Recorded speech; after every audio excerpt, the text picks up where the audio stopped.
So here we're going to get into a case study. One of my favorites, really just an incredible person running the firm, but a $370 million firm and growing pretty quickly. About a little more than $2.8 million of revenue. Their advisory payout 97% and their brokerage payouts 92. So a lion's share of their revenue is actually advisory driven. So you got the founder, Gen 1 with a Gen 2 advisor helping with some planning and things like that. And then of course just really good operations assistant to go along with that. And really, in our endeavor together when we partnered, there were several things happening. They wanted, more of a community. They wanted some coaching. So, they were part of a larger broker dealer with a detached, RIA, and didn't really feel like they had a lot of community.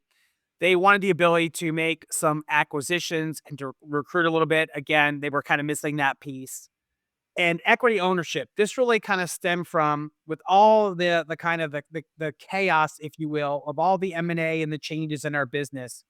It's kind of really hard to get your footing. So a big takeaway for me in finding them a new partner was it will be really nice given the opportunity, not the number one thing, but I would love to have some equity in the new firm should there be some type of liquidity event. And then lastly, it's like, where do we go that's not going to get acquired? And obviously we can't guarantee anything. But wanted the stability, wanted to be not just a number, but also didn't want to have to make another change in a couple of years. So for our next slide, this is it was firm A, the first recruiting firm. And we went through dozens of these, but for the case study, we picked three. So the corporate giant, right? The broker dealer, RIA. So the pitch was, hey, join us. You kind of have the smaller subset group that really helps you feel more like, more boutique less like a number, a boatload of money up front. I mean, the money was almost, it wasn't insurmountable, right? But it helps a lot of problems go away.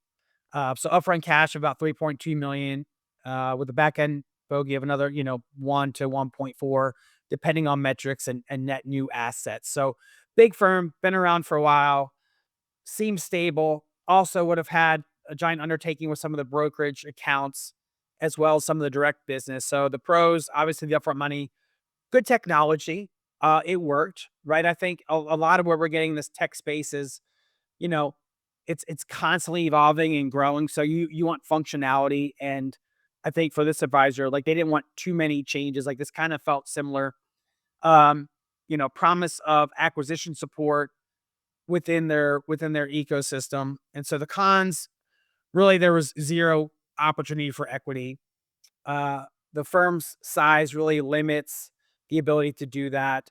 And from a partnership standpoint, it didn't feel like the best fit. And there would be a lot more disruption to their team and to their clients. So recruiting firm B, the boutique shop, smaller broker dealer and RIA, felt more like a home, less like kind of this commercial thing, right? So, I mean, the pitch is really, you won't be just a number. You'll get that large advisor service and support at a much more, in a much more intimate setting.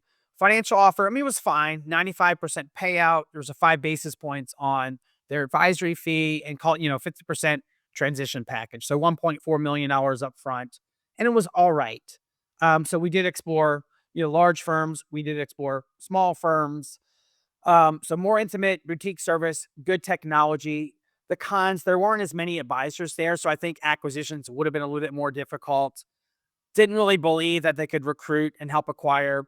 Marketing and compliance was probably a slight step back. So there wasn't really an overall improvement there. Um, and so it's kind of similar to firm A. And then that begs the question, well, if I'm going to go through this massive undertaking, 1.4 to 4 plus million, and I'm the last guy to leave with money. And this advisor, the firm for the record, no debt, kids in high school and college, done a really good job, fairly conservative, likes to travel and likes sports, but they didn't necessarily need the money. But if you're going to make this kind of move and you're looking at a $3 million delta almost in upfront money, like you would just go to firm A, it seemed like.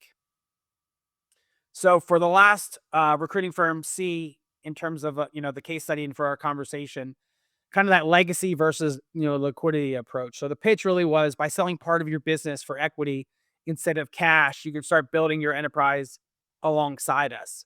So there was no upfront transition assistance, really solid pricing, 95, 96 on advisory, 92 on brokerage.